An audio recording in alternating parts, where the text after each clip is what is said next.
The Bell of Ashford, a small American town, a rusted courthouse bell, a ledger that buys silence. He hears one toll when truth is sold. Footsteps above the jury room, a robe without a body. Tonight, Ashford will ring. Subscribe for more horror stories every day. Ethan Cole's truck rattled into Ashford, Kentucky, under a sky heavy with the promise of rain, the air thick with the metallic tang of rust and freshly mowed lawns that seemed out of place in late autumn. It was a Sunday, and he had come for a simple job: rewire the old courthouse, a hulking brick structure that loomed over Main Street like a judge's gavel frozen mid-strike. The clock tower's face was perpetually 9 minutes behind, as if time itself had been sentenced to lag in this forgotten corner of the bluegrass state. Ethan wasn't one for small towns. He preferred the anonymity of cities, where past mistakes could dissolve into crowds.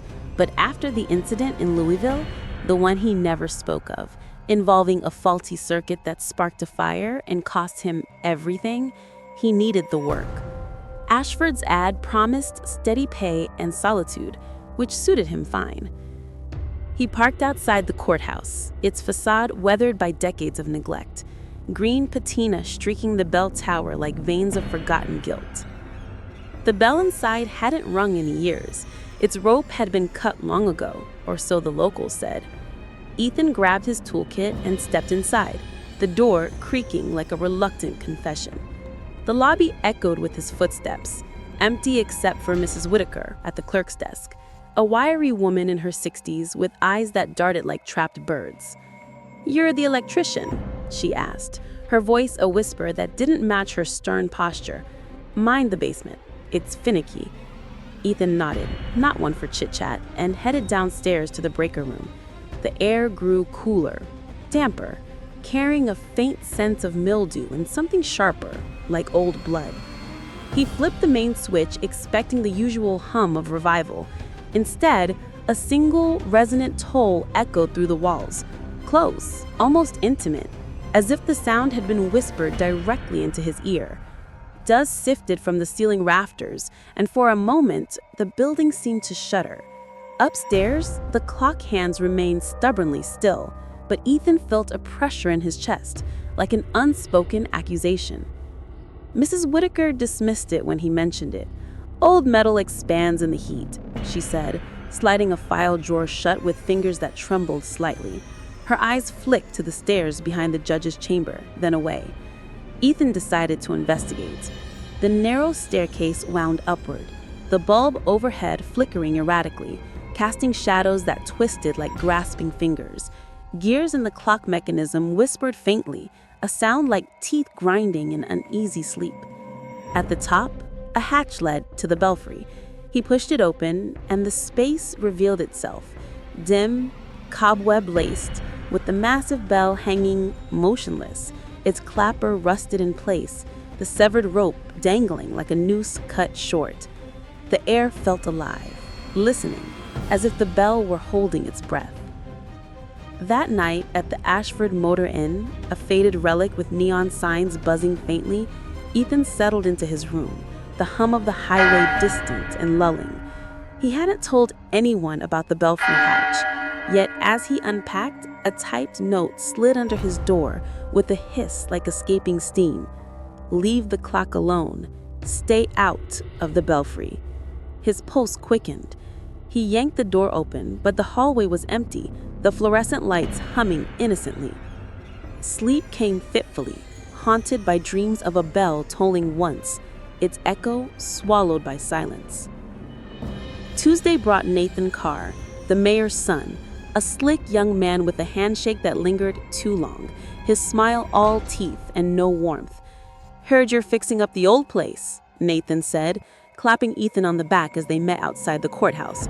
"Try not to wake the dead. Folks say that bell has a mind of its own." Ethan forced a laugh, but as dusk fell, the bell tolled again. One strike, deep and patient, vibrating through the walls as he worked late. He ignored it at first, focusing on splicing wires in the jury room, but the sound lingered. a low thrum in his bones. By Wednesday, the town's secrets began to seep out over diner coffee at Tessa's cafe, where the waitress, a sharp-eyed woman named Tessa with faded tattoos peeking from her sleeves, poured him a steaming cup. "You hear about the girl?" she murmured, glancing around to the sparse patrons, farmers nursing mugs, their conversations hushed. Years back, Grace Taylor, sent away to relatives after some trouble, came back thin as a ghost, no baby in tow, no questions asked. The town loves its silence. Her voice dropped lower. "They say the bell rings when someone buys it, pays to keep mouths shut." Ethan stirred his coffee, the spoon clinking like a gavel.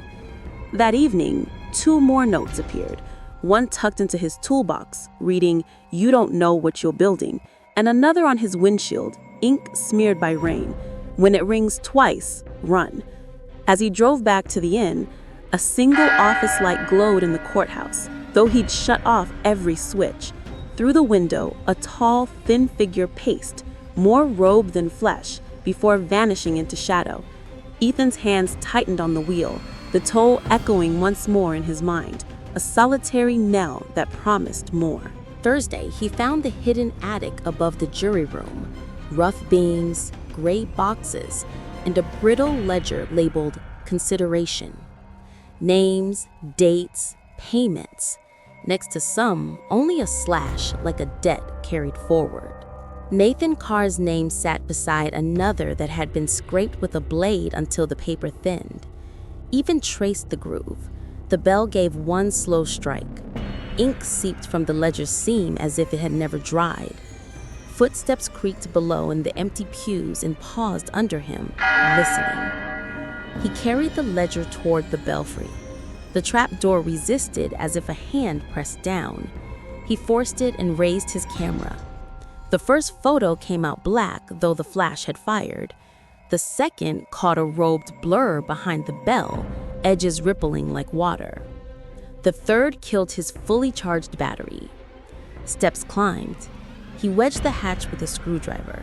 One perfect strike tasted like midnight on his tongue. A woman's courtroom voice rose from the stairwell. "Mr. Cole, this is not your case."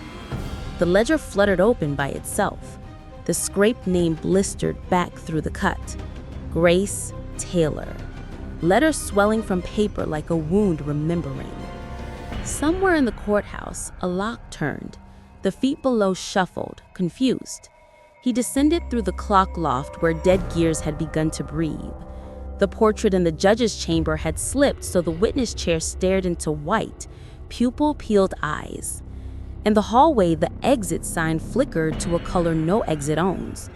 He pushed the door and found not rain, but the motor-in corridor stretched wrong, an extra door waiting at the end. He stepped back, reality snapped tight. The courthouse returned, brown glass and ordinary wood. Ordinary until a robed shadow filled the pane, haloed by a circle like a wreath or wheel. One knock rattles his skull. He fled to the basement. Water wrote itself down the walls in slow script. The generator thrummed. A canvas-twined bundle rested on the floor. Cradle small, verdict heavy. Inside lay a twin ledger, every page penned by one hand. "We paid for silence," repeated until the strokes tore furrows through paper. Feet crowded the stairs, many, ordinary, inevitable. Faces would be commonplace if he looked. That was worse than monsters. Ethan seized both books and shouldered the side exit until it yielded. Night met him with wet air and far sirens. He didn't look back until the truck. Windows of the courthouse lit one by one like jurors taking their seats. The clock's minute hand crept toward the 12. Above, the bell inhaled storm and tolled again, twice. The sound narrowed like a blade between ribs. His phones buzzed in unison. Unknown numbers, identical photo. A baby's blanket folded on a courthouse bench, steaming faintly as if recently held. In the belfry hatch, a shape appeared, cloak rippling like water, arms cradling nothing and everything. Where a face should be, the clock face stared. glass on bone, hand paused, waiting for permission to move. Ethan drove without headlights until the town fell behind.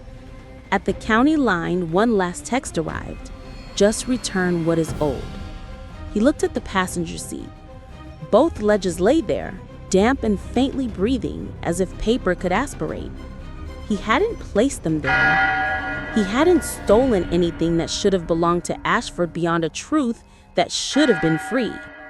Behind him, faint and constant, a bell tolled. No longer one, no longer two, an endless, narrowing sound stitched through the highway hum, promising that collections are never closed. If you're still watching, tell in the comments which city you're in right now, so we'll know where the bell might ring next.